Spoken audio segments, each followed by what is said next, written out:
Masechet Baba Batra, Daf He, on va commencer par le premier mot de la première ligne. Ronia, Akfe Ravina Me'arba Ruchotav, Amar le Havli Kama de Gadre, Lo Yahivle. Havli, Lefi Kanim Bezol, Lo Yahivle. Havli, Agar Netiruta, Lo Yahivle. Alors, avant de continuer le récit de la Gemara, rappelons le sujet. La Gemara est en train de nous raconter une histoire qui a eu lieu avec un homme qui s'appelait Ronia, ou René, ou Roni. Il s'appelait Ronia. Alors, Ronia était un voisin de Ravina. Il avait un champ et qui était entouré de 3 champs de Ravina. Alors, juste rappelons le sujet. On avait dit que de manière générale, il y a 3 domaines, le Hatser, la Gina et le Sadé. Dans un Hatser, étant donné qu'il y a le Hezek Re'ia, la gêne occasionnée par le regard de l'autre, eh bien Réhouven peut imposer à son voisin Shimon la participation aux frais de construction d'un mur pour se séparer et qu'il n'y ait plus de possibilité de regarder l'un l'autre. Mais pour Gina, on avait dit Gina Stam, s'il n'y a pas de minhag contraire, jusqu'à preuve du contraire, on considère que c'est comme Hatser, en effet, Hezek Riyash me Hezek, parce que dans un potager, on se croise souvent. Tandis que pour un champ de céréales, Sadé, jusqu'à preuve du contraire, on considère qu'il n'y a pas de Hezek Re'ia. On ne se croise pas régulièrement et par conséquent, je ne suis pas gêné par le regard d'autrui. Donc je ne peux pas imposer à mon voisin des frais pour participer à la construction d'un mur. Si jamais je le souhaite, si malgré tout ça me gêne, eh bien, je veux construire un mur, ce sera à mes dépens, à mes frais, et dans mon makom, je ne peux pas imposer à l'autre mon desiderata, car halachiquement parlant, il n'y a pas de hezek re'ia dans un sadé. Ok. Mais malgré tout, on avait vu dans la Mishnah d'Afdalet Amoudbet, une mahloket entre Rabbi Yossi et Chachamim à propos du cas suivant. Réhouven et Shimon. Réhouven avait un champ entouré de 3 champs de Shimon. Shimon a construit 3 murs pour se séparer de Réhouven. Où est-ce qu'il a construit les murs ? Chez lui, dans son domaine. Et il ne pouvait pas imposer à Réhouven, qui était au centre, une participation aux frais. Mais quel est le din s'il a fermé le 4e côté ? Parce que, pourquoi il ne peut pas lui imposer quoi que ce soit ? Car Réhouven dit à Shimon, de toutes les façons, même si tu as clôturé 3 points cardinaux, l'Est, l'Ouest et le Nord, mais le 4e côté, il reste totalement ouvert. Je n'ai aucun profit. Mais quel est le din si le 4e côté a été fermé ? Maintenant, le Réhouven qui est au centre, il est entouré de tous les côtés. Il profite. Quel est le din ? Alors, on a vu dans la Mishnah, Megalgelin alav et akol. Eh bien, maintenant qu'il profite de cet enclos, de cette clôture des 4 côtés, il ne peut plus dire « qu'est-ce que ça m'apporte ?» Bien sûr que ça t'apporte. Tu es sécurisé maintenant. Alors on avait vu dans la Mishnah qu'il y avait une mahloket entre Rabbi Yossi et Tanakama, et on a vu 4 interprétations de cette mahloket. On va prendre la plus simple parmi les 4 interprétations, c'est que Tanakama dise quand est-ce que celui qui se trouve au milieu doit participer rétroactivement à 50% des frais engagés pour la construction des 3 premiers murs, C'est seulement si c'est lui-même qui a construit le quatrième mur. Celui qui se trouve au milieu, il disait, j'ai pas besoin. D'accord? Alors pourquoi maintenant tu as fermé le quatrième côté? Ça veut dire que ça t'intéresse d'être clôturé, d'être sécurisé. Du fait qu'il a construit le quatrième côté, ça veut dire qu'il est intéressé par les trois premiers. Il est totalement entouré, protégé, sécurisé. Alors maintenant, on lui impose de participer rétroactivement à tous les frais qui avaient été engagés précédemment par son voisin. Mais si c'est le voisin qui a continué de clôturer, c'est pas lui. Eh bien, il lui dit, moi, je t'ai rien demandé. On ne lui impose pas la participation aux frais. Mais Rabbi aussi dit que même si c'est le voisin qui a continué de clôturer, puisque concrètement il en profite, il est obligé de participer aux frais. Rabbi aussi dit, mais Galgelin alav est à kol, loshna makif, loshna nikaf. Peu importe qui est-ce qui a construit le quatrième mur, que ce soit celui qui est nikaf, entouré au centre, ou que ce soit le makif, celui qui entoure. Alors que Hachamim disent non, uniquement si c'est le nikaf qui a construit le quatrième côté, il a démontré par là qu'il était intéressé. Mais si c'est le makif, il peut lui dire, je t'ai rien demandé. À ce propos, on avait vu encore un autre débat. Lorsque Rabbi Yossi a dit que Loshna makif, loshna nikaf, il faut absolument qu'il participe à 50% des frais, à hauteur de 50% des frais. Combien il doit payer? Vraiment 50% des frais? Imaginons que l'autre a construit un mur en dur, donc de 4 coudées de hauteur, puisque c'est ça la taille requise, 4 coudées, 2 mètres de hauteur pour empêcher la vue. Eh bien, si on considère que c'est... alors, il y a une marloquette entre Rav Huna et Hiya Barav. Rav Huna dit que Rabbi Yossi condamne à payer à hauteur de 50% des frais réels d'un mur en dur. Tandis que Hiya Barav dit non. Même d'après Rabbi Yossi, il ne sera condamné à payer que 50% d'une clôture la moins chère possible. C'est-à-dire faite en roseau et des roseaux pas chers. C'est quoi roseau pas cher? Avec une réduction de 33%. Un tiers de moins. Par exemple, si la botte de roseau au marché elle faisait 30 shekels, eh bien il payera 20 shekels pour la botte de roseau. La taille de la clôture. Il ne peut pas faire le capricieux. Écoute, j'ai construit un mur en dur, tu payes 50% du mur en dur. Il lui dit non. Pour moi, pour me sécuriser, ça m'aurait suffi amplement une clôture en jonc, en roseau, en osier. Eh bien, d'après Hiya Barav, c'est de cela qu'il s'agit. Quand on le condamne rétroactivement à participer à hauteur de 50% des frais, mais pas des frais réels du mur en dur que le voisin a construit, mais 50% de ce que ça aurait coûté s'il avait utilisé des roseaux.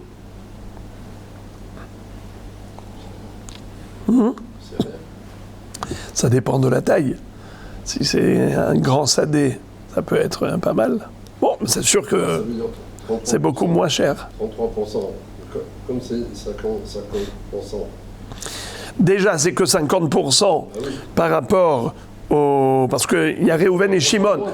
Réhouven, il paye 50% et Shimon paye 50%. Mais même les 50% que paye le voisin, celui qui est au milieu, c'est basé sur un calcul qui est basé sur un barème très peu cher. C'est-à-dire de mes kanim bezol. Oui, mais zol, c'est 33% au moins. Un tiers en moins. Un tiers en moins. Ouais. Alors combien il va payer lui? Il va payer la... Déjà, ça veut dire les 50%. Un tiers il va payer. Non, il paye 50%. La clôture, il paye 50%. Mais on imagine que cette clôture, elle était faite en roseau pas cher. Oui. Il paiera 50%. 50% de roseau pas cher. Ah d'accord, mais qu'est-ce que c'est à voir les 30% alors? Non, c'est un tiers. Parce que Chachamim nous disent que quand on dit à chaque fois Bézol, il paye, mais il ne paye pas cher. C'est-à-dire un matériau qui est vendu pas cher. Mais et ça veut dire quoi pas cher? Est-ce qu'on a une idée? Eh bien oui, pas cher, c'est un tiers de moins.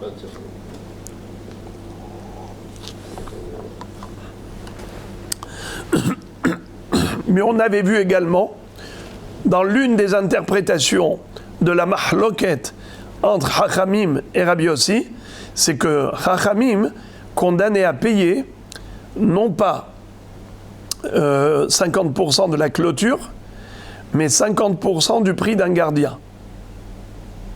C'est-à-dire qu'il lui dit « Ok, tu ne veux pas participer à hauteur de 50% de la clôture, mais paye au moins de Ménétira. » Et un gardien, ça coûte moins cher, parce que le gardien, hein, il est là que pendant la période où les céréales ont poussé, où les fruits ont poussé. Il n'est pas là toute l'année. Il est là que dans la période où il y a un risque de vol et de vandalisme. Alors maintenant, à ce propos, la Gemara nous raconte une histoire. Roni était voisin de Ravina. Akfe Ravina, mais Arbaru Hotav. Ravina avait des champs tout autour de Roni et il l'a entouré, mais des 4 côtés. Amarle Havli Kamade Gadre. Il lui a dit maintenant donne-moi 50% des frais que moi j'ai engagés pour construire ces murs. Loya Ivle. Il n'a pas voulu lui donner. Alors il lui dit Havli les filles de Mekanim Bezol. Alors ok, tu ne veux pas me payer 50% des frais réels des murs en dur que j'ai construits, au moins paye-moi à hauteur de 50% d'une clôture en roseau pas cher. Il n'a pas voulu lui donner. Havli Agar Netiruta. Alors il lui dit au moins paye-moi le prix de 50% d'un gardien qu'on aurait placé si on avait mis un gardien ici. Loya Hivle. Il ne lui donne pas. Comme pour dire, de toutes les façons, je n'en ai pas besoin. Toi, tu as fait quelque chose. Tu veux aujourd'hui que moi je paye, mais je n'avais pas besoin de ça. Personne ne t'a rien demandé. J'ai pas besoin. C'est comme ça que Roni dit à Ravina, quel est mon intérêt? Pourquoi tu veux que je paye? Loya Ivle. Qu'est-ce qu'a fait Ravina intelligemment? Il a testé pour voir si oui, ça l'intéressait, s'il avait un intérêt ou pas. Yom Ahad, un jour, Hava Kagadar Dikle. Lui, Mr. Roni, il était en train de cueillir les dattes de son palmier. Gadar Dikle. Alors ici, c'est très trompeur. Le verbe gadar, ça fait penser au guéder. Et juste avant, on avait parlé Kama de Gadré, on a parlé de guéder. Eh bien, figurez-vous, l'ironie du sort, c'est qu'à 2 lignes d'écart, on a 2 verbes qui sont des homonymes et qui n'ont aucun rapport. Dans un endroit, c'est guéder, ligdor, et une fois, c'est cueillir, ligdor tmarim. Parce qu'en hébreu, contrairement au français, en français, comment on dit cueillir, récolter? Alors on a le verbe moissonner pour tout ce qui est céréales, et on a le verbe récolter ou cueillir pour tous les fruits. En hébreu, on a le verbe kotser pour la moisson des céréales. On a le verbe botser pour la vendange, la cueillette des raisins. On a le verbe mosek pour la cueillette des olives. Et on a le verbe kotset pour les figues. Et on a le verbe goder pour les témarim. Pour cueillir les dattes de palmier, on dit ligdor. C'est pour ça que là, ici, c'est écrit gadar dikle. Il cueillait les fruits des palmiers, c'est-à-dire les dattes. Alors, que faisait Roni? Il était en train de cueillir ces dattes. Et donc, il a posé par terre quelques grappes de dattes. qu'est-ce que fait Ravina? Amarlé les harissé, il dit à son métayer, tu vas faire semblant d'aller lui voler une grappe. Zil, shkolmine, kibora de ahine. Vas-y, et tu vas prendre une grappe de dattes. Et on va voir comment il va réagir. Tout de suite, Azal est attouillé. Il est parti pour prendre et ramener. Rama Bekala, il a grondé. Roni a poussé un hurlement. On lui a dit, qu'est-ce que tu fais là, espèce de voleur? Alors tout de suite, Ravina arrive à Marley, Galit Datar, de Minah Naïhalach. Il lui dit, ah, tu prétendais que tu n'avais pas besoin de participer aux frais de tout ce que j'ai construit comme clôture parce que, de toutes les façons, tu es indifférent, ça ne te procure aucun intérêt. Ah bon? Aucun intérêt? Regarde s'il y avait des voleurs. Regarde comment tu as hurlé quand il a voulu te prendre. Donc tu vois bien que ça t'intéresse d'avoir une sécurité par des clôtures. Alors maintenant, participe. Amarlé... Pardon, excusez-moi. Oui, Amarlé, je répète. Amarlé Galid Da'atar de Minah Nihalach. Lo yehe la Iza be'alma, milo ba'in et tiruta. En fait, il lui dit, il n'y a pas que les voleurs. Admettons que les gens sont civilisés, ils ne viendraient pas voler. Mais il y a des chèvres qui circulent. Et les chèvres, elles ne se gênent pas. Elles rentrent partout, elles mangent tout. Alors, ne serait-ce que pour protéger tes dattes des chèvres, alors tu devrais participer à la clôture. Amarle, Isa be'alma, lave l'achlouye baya. Il lui dit, mais en fait, même pour des chèvres, je n'ai pas besoin de payer. Pourquoi? Parce que s'il y avait des chèvres, on les gronde et elles prennent la fuite. Alors, je n'ai pas besoin de payer. Amarle velo gavra baïd de michlela. J'ai pas compris. C'est qui va faire fuir les chèvres? C'est celui qui va les gronder. C'est qui va les gronder? C'est bel et bien une personne. Alors il faut bien payer le gardien qui va gronder les chèvres. Alors pourquoi tu me payerais pas au moins 50% du prix du gardien? Alors comme il ne voulait pas payer, Atal et Kameh des Rava. Ravina l'a poursuivi en justice dans le Beddin de Rava. Amarle zil païse, bemaï des fias, des païes.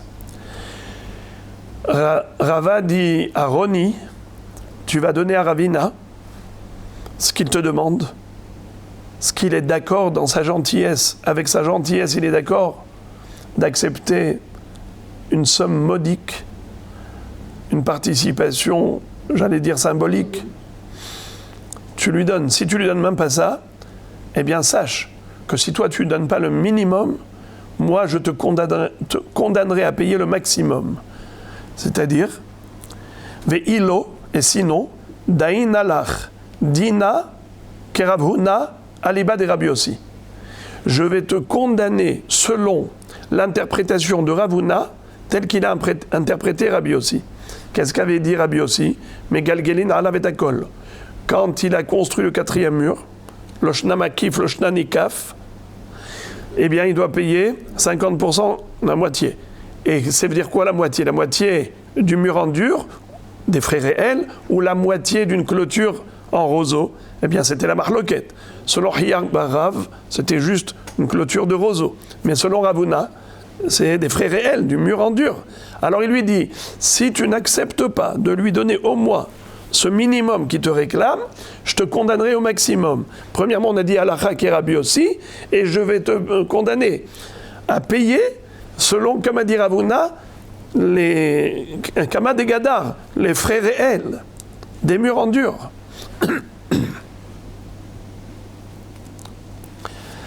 Alors, en effet, c'est comme ça qu'il a contraint à payer au moins le minimum. La Gemara raconte encore une histoire qui a eu lieu entre Roni et Ravina. Et a priori, je pense qu'il y a deux intérêts de nous raconter cette histoire. A priori, on ne voit pas le rapport, pourquoi on nous raconte la deuxième histoire. Mais peut-être, premièrement, c'est pour nous montrer pourquoi ce Roni ne voulait pas payer. C'est parce qu'il n'était pas riche, il était pauvre. Et deuxièmement, comment il est arrivé à devenir le voisin de Ravina.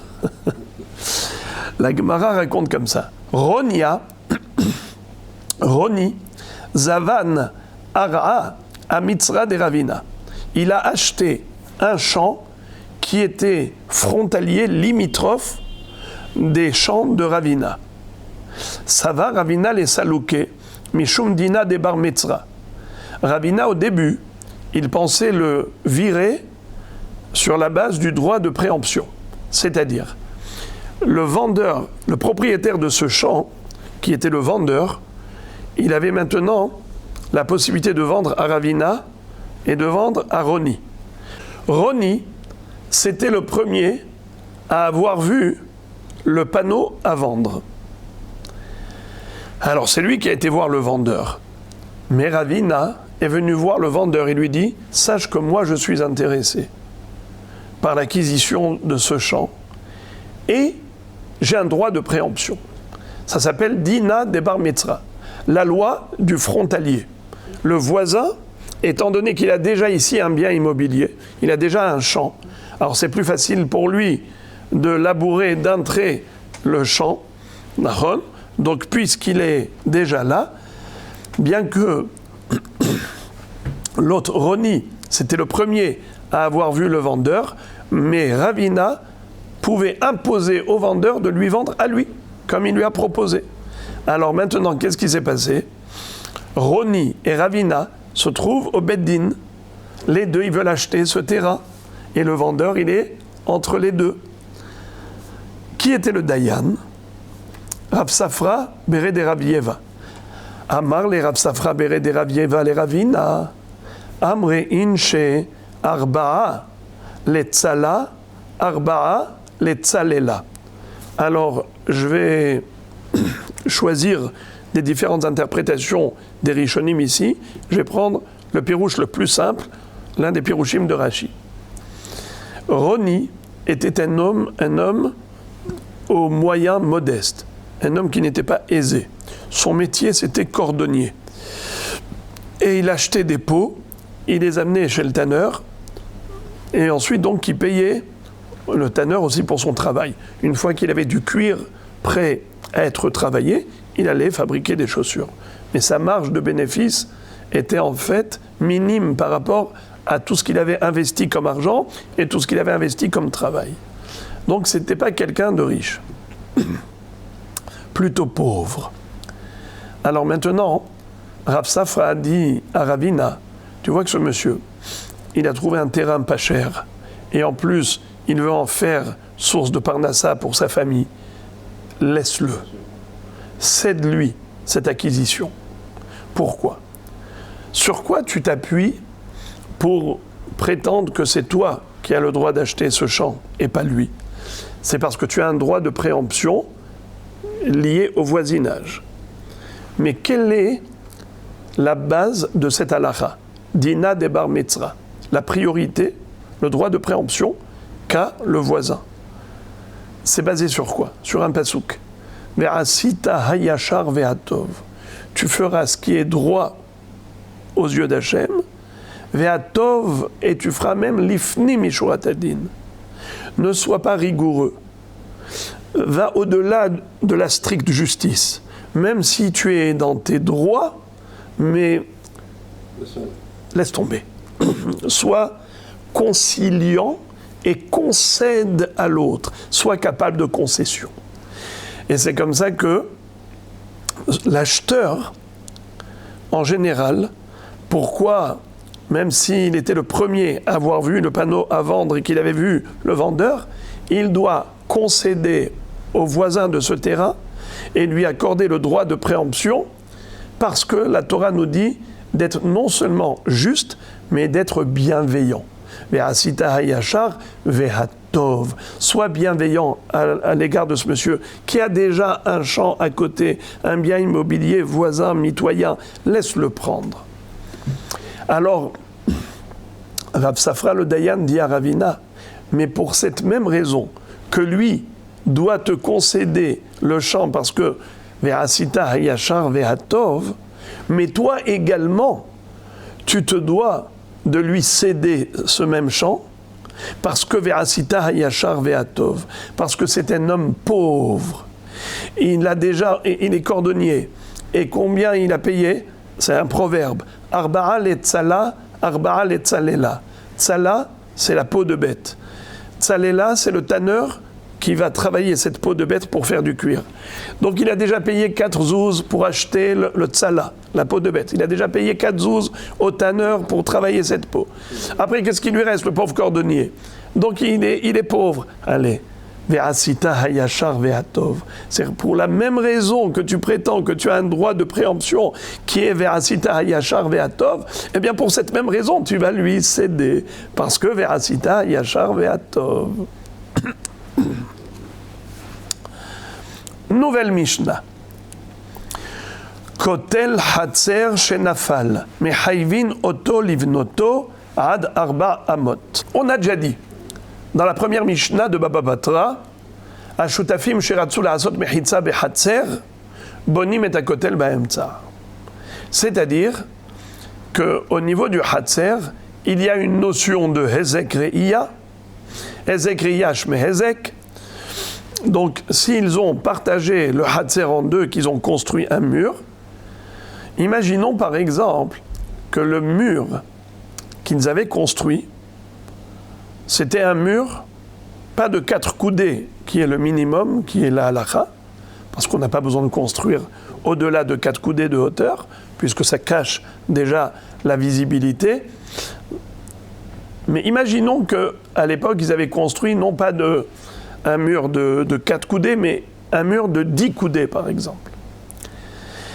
Est-ce que, maintenant, que ce mur est tombé, et donc ils vont le reconstruire, est-ce que l'un peut obliger l'autre à reconstruire le mur de 10 coudées comme c'était auparavant?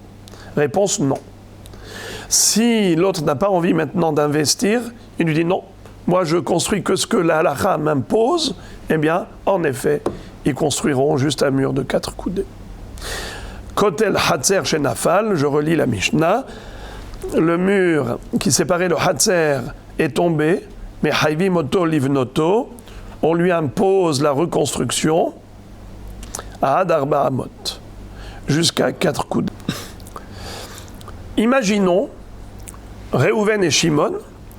Réhouven a construit le mur, donc il a reconstruit un mur de 4 amot, et il vient réclamer à Shimon la participation aux frais, à hauteur de 50%. Qu'est-ce que rétorque Shimon? Il lui dit, eh bien je t'ai déjà payé, je t'ai déjà donné 50% de la valeur du mur, qu'est-ce que tu veux? Réhouven lui dit, mais tu m'as rien donné. Moi j'ai construit tout seul, c'est moi qui ai avancé l'argent pour ce budget, mais toi tu n'as rien donné encore. Et l'autre dit, bien sûr que j'ai donné. Qui a raison entre les deux dans ce conflit? Alors la Mishnah nous dit, Behezkat shenatan, aad sheyavi re'aya shelo natan. Étant donné que c'est sûr et certain que Shimon était obligé de participer à hauteur de 50%, et cette halakha, tout le monde la connaît. Donc Réhouven n'est pas bête d'avancer les frais à la place de Shimon sur le compte que Shimon lui paye après. Pas du tout. Il sait qu'il peut l'obliger à donner immédiatement 50% des frais, puisque le Beddin va l'obliger. Un homme qui sait qu'il a les moyens juridiques pour faire pression et forcer l'autre à faire ce qu'il faut faire, il ne va pas, lui, prendre un risque quelconque, il n'a aucune raison de le faire.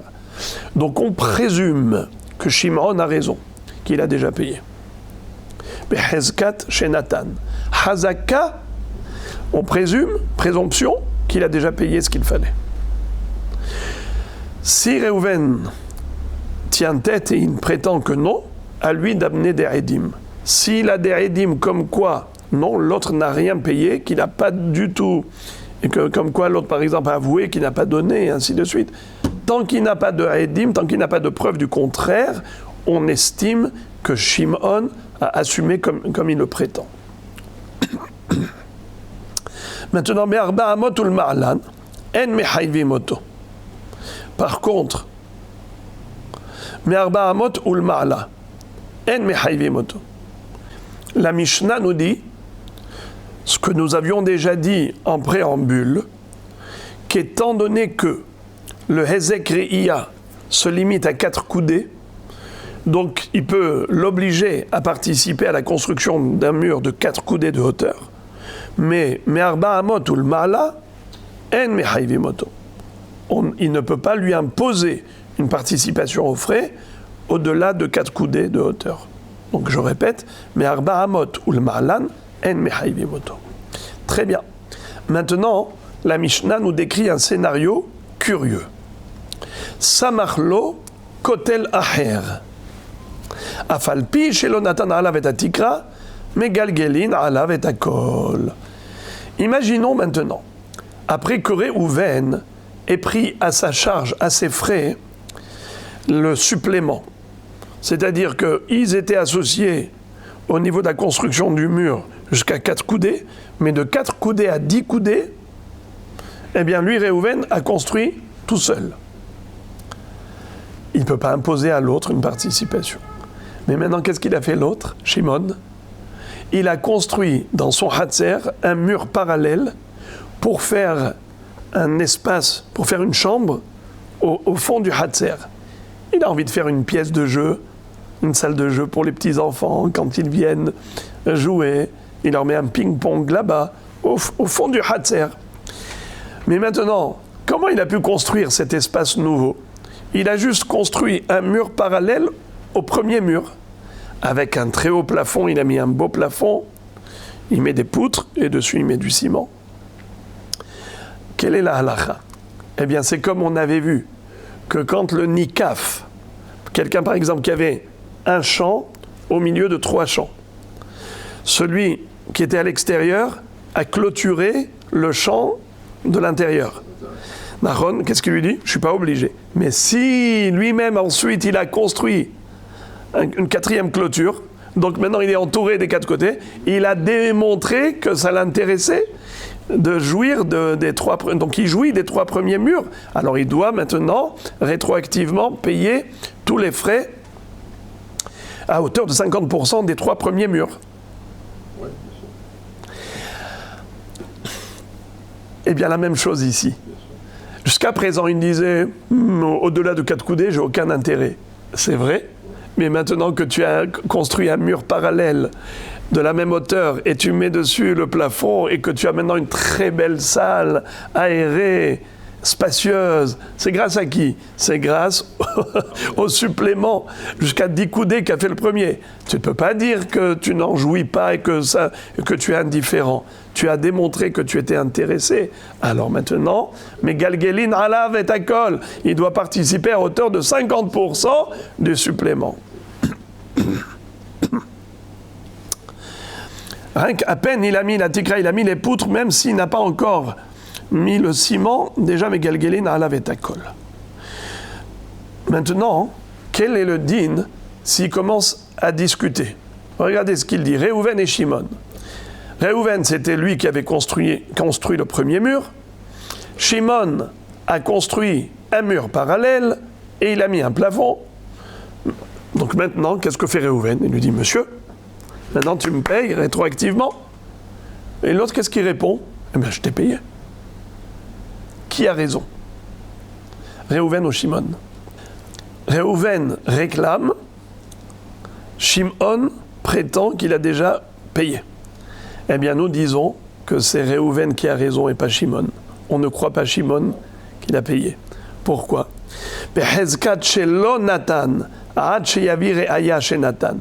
On présume qu'il n'a pas payé jusqu'à ce qu'il apporte une preuve qu'il a payé. S'il prétend qu'il a payé, amène 2 témoins que tu as payé. Sinon, on considère qu'il n'a pas payé. Pourquoi? Il a construit un mur parallèle. Ensuite, il met une tikra. Pourquoi on présume qu'il n'a pas payé?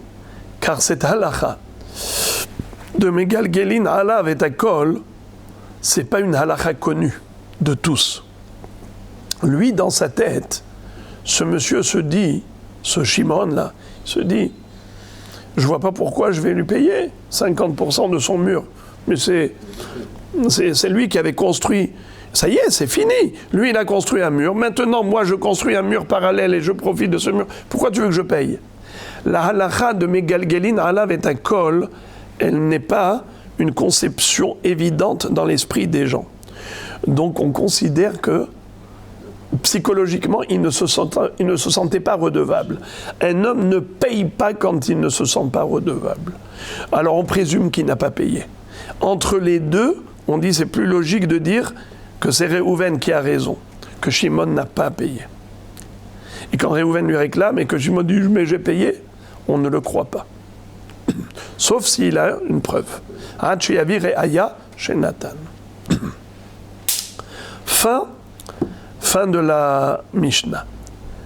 La Gemara maintenant va nous présenter un débat qui a eu lieu entre Rish Lakish et Abaye et Rava, et on verra que c'est directement lié à notre Mishnah. Amar Rish Lakish, Akovea zeman lahavero, ve'amarlo pera'aticha betor zemani, eno ne'eman, ulvai sheifra bizmano. Rish Lakish nous enseigne que si par exemple Réhouven a prêté de l'argent à Shimon et il a fixé une date de remboursement, quand l'échéance est arrivée, il lui dit rembourse-moi, il lui dit mais je t'ai déjà remboursé il y a quelques semaines. Par exemple, si ils avaient fixé le remboursement 6 mois plus tard, d'accord, il arrive 6 mois plus tard, il dit rends-moi l'argent. Il lui dit mais je t'ai déjà rendu. Quand? Eh bien, il y a déjà 2 mois. Ça veut dire que 4 mois après le prêt, je t'ai déjà remboursé. J'ai gagné de l'argent, j'avais l'occasion de te rembourser, je t'ai remboursé. Et l'autre lui dit, tu ne m'as jamais rien remboursé. Qui a raison? Le créancier ou l'emprunteur? Rish Lakish dit, c'est le créancier qui a raison. Pourquoi? Hazaka en adam porea betor zemano. On a une présomption, c'est qu'un homme ne paye pas tant qu'il n'est pas obligé de payer. Et donc, Torzemano, il n'est pas encore obligé de rembourser, puisqu'ils ont fixé une date de remboursement, 6 mois plus tard. Il dit, Ulvaï veifra bizmano. C'est déjà bien quand la personne, elle rembourse sa dette en son temps. C'est déjà très bien. Mais tu veux qu'il rembourse mes Torzemano? C'est très peu probable et on présume que c'est faux. Que celui qui a raison, c'est le créancier qui dit qu'il n'a rien reçu. Qui a dit ça? Rish Lakish. Mais Abaye et Rava ne sont pas d'accord. Abaye et Rava donnent raison à l'emprunteur. Abaye et Rava d'Ambre Tarbayou, Ravidinish de Para Begozimne. Zimnin de Mitramoule Zouzé, Amar Izil Ifrere. Parfois, un homme a gagné de l'argent. Eh bien, il va déjà régler sa dette. Pourquoi? Parce que psychologiquement, la dette, elle pèse sur son cœur. Ça fait une pression. Il ne dort pas tranquille tant qu'il a des dettes. Alors quand il en a l'occasion et qu'il peut payer, eh bien il paye le plus tôt possible. Il se débarrasse de la dette. Il ne se sent pas à l'aise à chaque fois qu'il croise ce créancier. Donc, si l'emprunteur prétend qu'il a déjà remboursé avant le Zman, on peut lui faire confiance. Il n'y a pas de hazaka de dire que non, il n'a certainement pas payé. Au contraire, Abaye et Rava disent hazaka que s'il pouvait payer, il a certainement payé.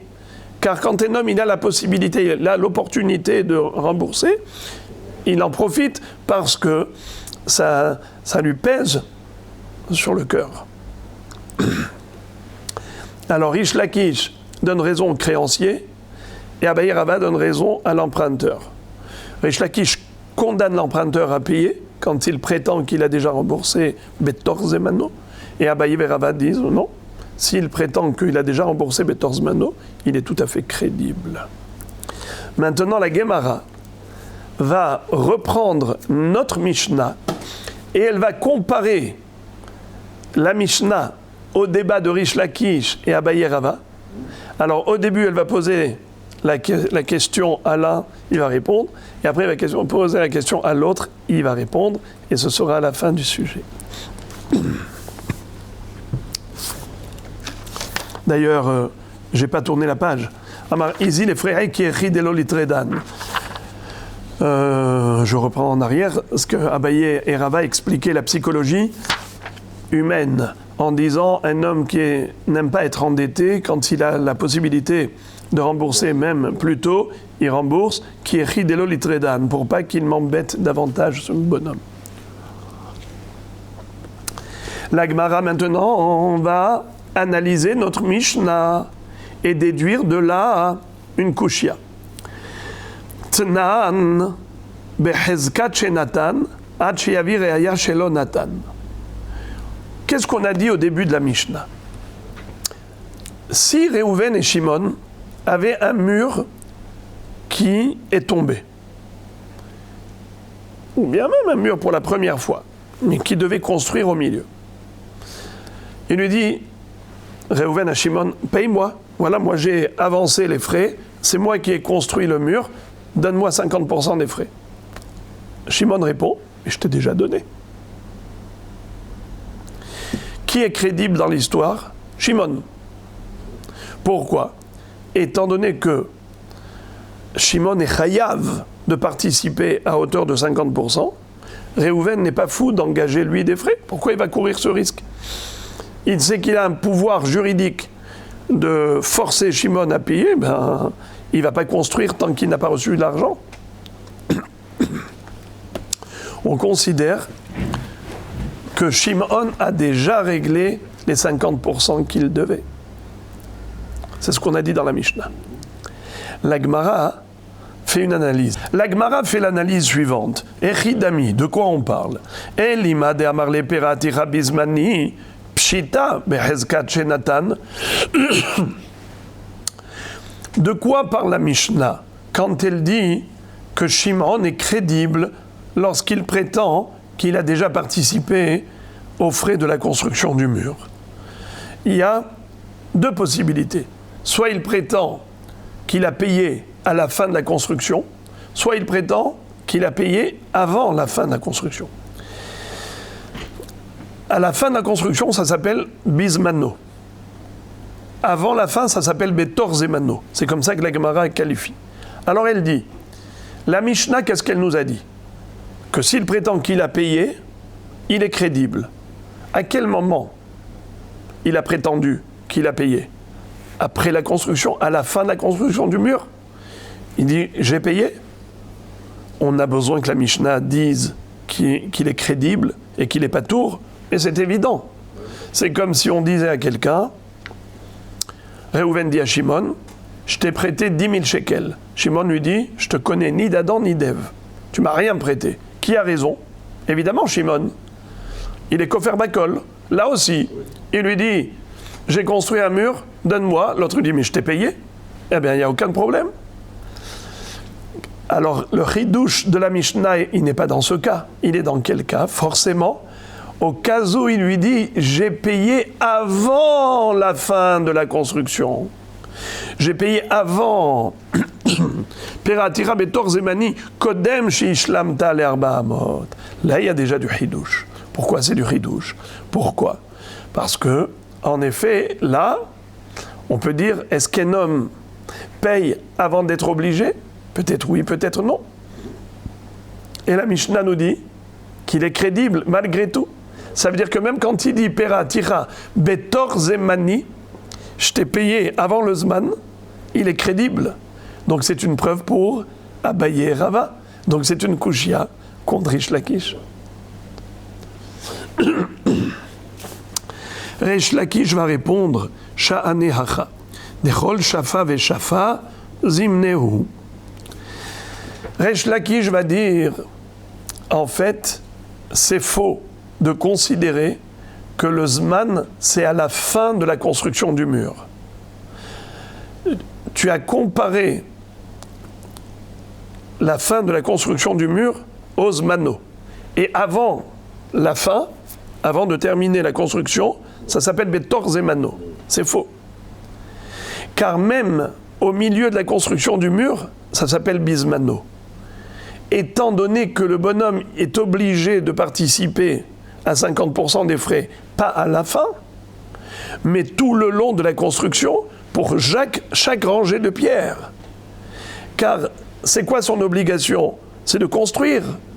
Alors, pour chaque pierre qu'on construit, chaque rangée de pierres qu'on construit dans le mur, c'est le Zman.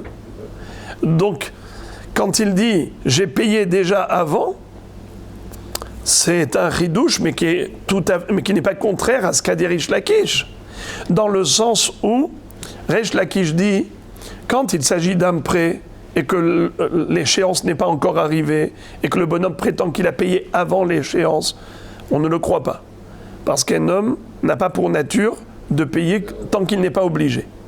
Pourvu qu'il paye quand il est obligé, il y a plus forte raison qu'il ne payera pas avant d'être obligé. Mais là, il est obligé à chaque étape de la construction, car l'obligation est de construire, donc c'est progressif. Chaque rangée de pierres, c'est son obligation, donc c'est toujours bismano. Donc c'est comme s'il disait parati bismani. Eh bien, c'est sûr qu'il est crédible. Tachema. Et maintenant, la Gemara va poser une question à Abaye et Rava. Qu'est-ce qu'ils ont dit Abaye et Rava?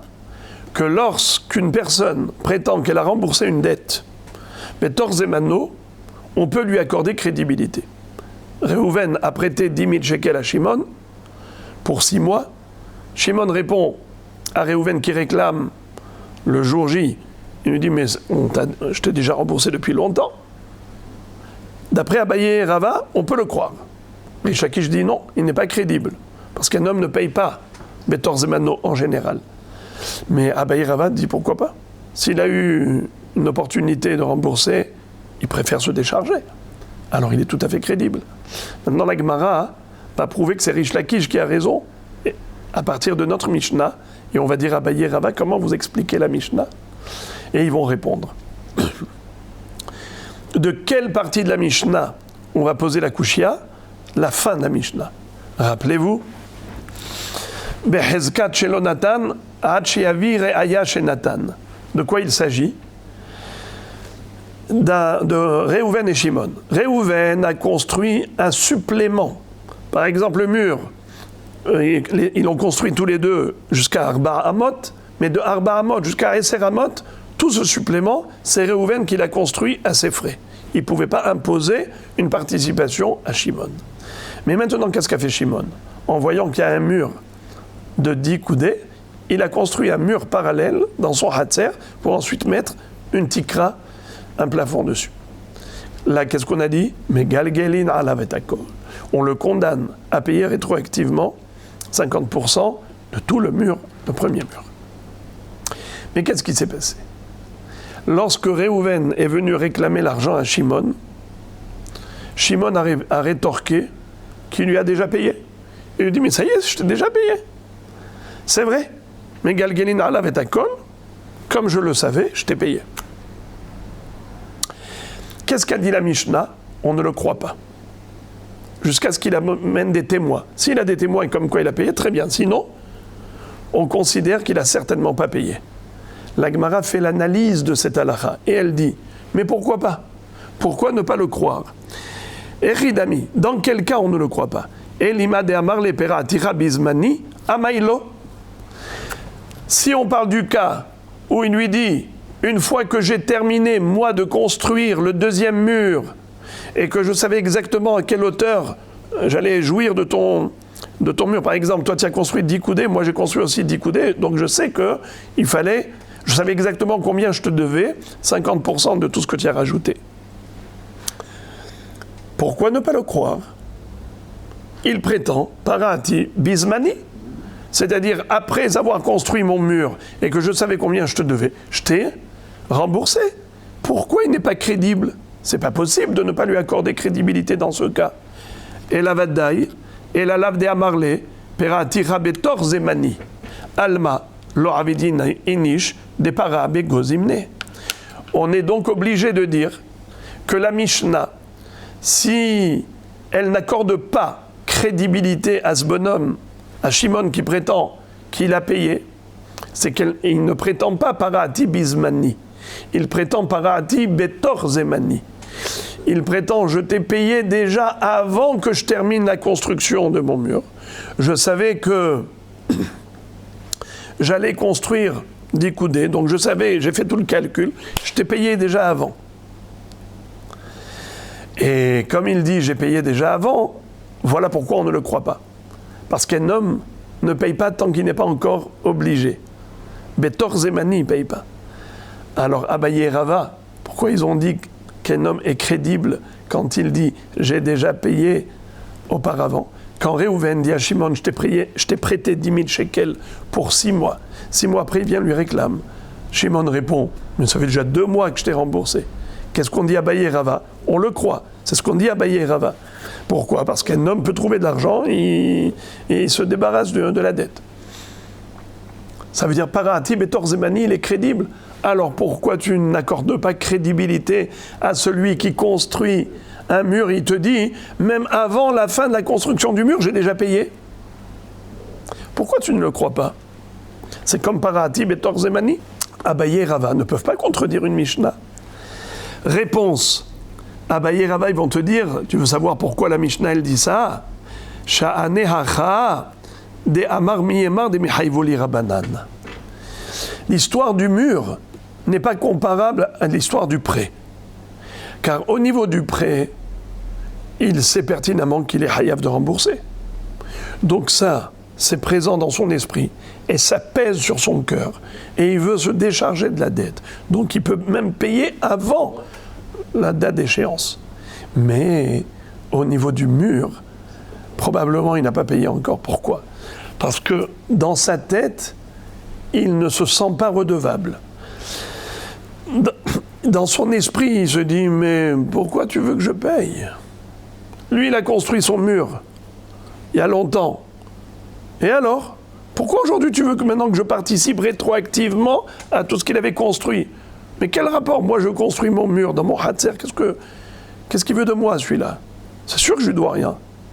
Donc, étant donné que dans son esprit, il y a une échappatoire, la personne ne paye jamais quand elle croit qu'elle n'est peut-être pas obligée de payer. Déjà, c'est déjà bien qu'elle paye quand elle est obligée. Mais quand la personne ne se sent pas obligée de payer, comme ici il dit « Miyemar de mihaivoli rabanan » qui dit que les Chachamim vont me condamner à payer rétroactivement 50% du mur là qu'il a construit il y a des années? Qui dit que? Donc, étant donné que dans son esprit, il ne se sent pas obligé de payer, alors il n'a certainement pas payé. On présume qu'il n'a pas payé. Donc on accorde crédibilité au réclamateur, à Réhouven, qui réclame la participation aux frais. Étant donné qu'il dit « je t'ai déjà payé », on ne le croit pas. Pourquoi on ne le croit pas? Parce que on dit que la nature humaine est qu'un homme, généralement, il ne paye pas s'il ne se sent pas redevable, s'il ne se sent pas obligé. Jusqu'à ce qu'il apporte des preuves. S'il a des témoins qu'il a payé, ok, mais sinon, non. Très bien. Et la Gemara conclut en disant, la halakha, elle est comme qui? Eh bien, c'est une mahloket entre Amoraïm. Est-ce que la halakha, elle est comme Rish Lakish ou comme Abaye et Rava? La Gemara dit Rav, Papa, Veravuna, Bered, Rav Yoshua, Avdeke, Abaye, Verava. Rav, Papa et Ravuna, Bered, Rav Yoshua, ils ont fait comme Abaye et Rava nous ont enseigné. Mor Baravashi, Avad qui Rish Lakish. Mais Mor Baravashi, il a tranché la halakha comme Rish Lakish. Veil Cheta qui Rish Lakish. Et la Gemara elle-même tranche la halakha comme Rish Lakish. C'est-à-dire quoi? La halakha comme Rish Lakish, que si jamais le créancier réclame à l'emprunteur le jour J, le remboursement du prêt. Par exemple, 6 mois se sont écoulés, il lui dit maintenant rembourse-moi. Et l'emprunteur répond, je t'ai déjà remboursé depuis 2 mois. Qui est crédible? L'emprunteur ou le créancier? Alors là, est comme Rish Lakish, que c'est le créancier qui est crédible. Hazaka en adam porea betorzmano. La présomption est que l'emprunteur, il ne rembourse pas avant le zman. Donc c'est ça la halacha. Ve'afal gav d'amar moraba l'ipara minir seyetomim lo ipara ela bishvoa hazaka lo avid inish de para begozimne. La Gemara pousse le bouchon plus loin. Maintenant qu'on a dit que la halacha est comme Rish Lakish, comme quoi un homme n'a pas pour nature de payer avant le zman, eh bien, ça a une incidence halachique même au niveau des yetomim, des orphelins. Lorsqu'un homme a emprunté de l'argent et ensuite il est décédé, s'il a laissé des biens immobiliers, les héritiers doivent rembourser le prêt, puisque ces biens immobiliers étaient hypothéqués, assujettis au remboursement. Mais on a une halakha, c'est que celui qui vient encaisser le remboursement du prêt des orphelins, des héritiers, il doit jurer comme quoi le père ne l'a jamais remboursé. Habal ipara minirse yetomim, lo ipara ela bishvoa. Celui qui vient réclamer aux héritiers remboursement, même si il a un shtar, comme quoi on lui doit, il doit jurer que jamais le père n'a remboursé.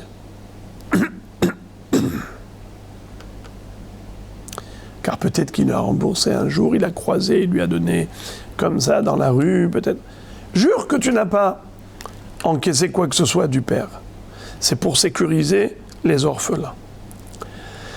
Eh bien, figurez-vous qu'il y a un cas où la personne, elle peut venir voir les orphelins, réclamer le remboursement du prêt de leur père. Et il n'a pas besoin de jurer. Comment ? C'est que le père est niftar betor zemano. Par exemple, Réhouven a prêté à Shimon 10 000 shekels pour 6 mois, qu'il doit le rembourser dans 6 mois. Et il est niftar 4 mois après. Alors, c'est sûr qu'il n'a pas remboursé. Et s'il n'a pas remboursé, maintenant qu'il est décédé, quand le créancier vient réclamer le remboursement au yetomim, est-ce qu'il a besoin de jurer pour dire que le père n'a pas remboursé ? Il n'a pas besoin de jurer. Car la hazaka, la présomption, est que le père n'a certainement pas payé. Et donc, sur la base de cette présomption, il est dispensé de ce serment de jurer. Bruchim tiyu.